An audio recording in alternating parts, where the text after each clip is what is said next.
जीवनाचा खरा आनंद घेण्यासाठी मन प्रसन्न असणं अतिशय महत्वाचं असतं। शेखर नावाचा चित्रकार महाराज मगन शेठ नावाच्या सावकाराकडे सातत्याने जायचा। अर्थात कलाकार होता आणि महाराज गरीब होता आणि जसे पैसे लागेल तसं त्या ठिकाणी मगन शेठकडे मागायचा। मगन शेठ म्हणायचा, तू सातत्याने पैसे मागण्यासाठी येतो, परंतु मी तुला 1 वर्ष झालं माझं सुंदर चित्र काढायला तू चित्र काढून देत नाहीये। असं 1 वर्षभर त्या ठिकाणी चाललं होतं आणि एक दिवस प्रसंग असा झाला की बाबा सूर्योदय व्हायच्या वेळेसच त्या ठिकाणी शेखर नावाचा चित्रकार मगन शेठचं सुंदर चित्र काढून त्या ठिकाणी मगन शेठच्या हातामध्ये दिलं। मगन शेठने पाहिलं, किती सुंदर चित्र काढले माझं।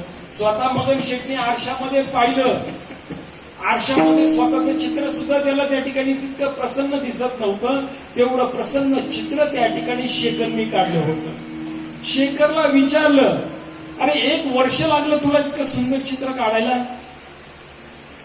शेखरने उत्तर दिलं, महाराज ते अतिशय मार्मिक आहे।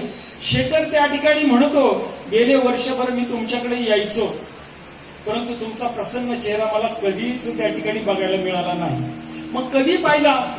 त्याने म्हणे, रात्री ग्रामस्थांची मीटिंग भरली होती, त्या मीटिंग मध्ये सर्वजण चर्चा करत होते की शाळेचे पत्रे पावसाने वाऱ्याने उडून गेलेले आहेत, कोणीतरी त्यासाठी मदत करावी, कोणीतरी त्यासाठी मदत करावी।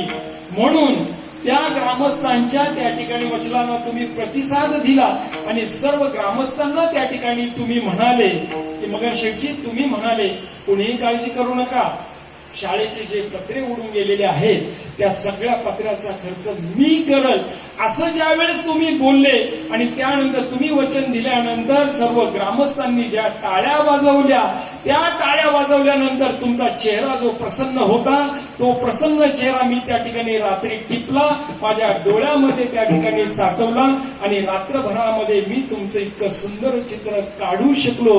कारण ज्या वेळेस मी तुमच्याकडे यायचो तुम्ही मुलावरती चिडलेला असायचा, बायकोवरती चिडलेला असायचा, कोणाकडनं उधारी आलेली नसायची, व्याज आलेलं नसायचं, असं प्रत्येक वेळेस तुमचं त्या ठिकाणी रडगाणं चालू असायचं।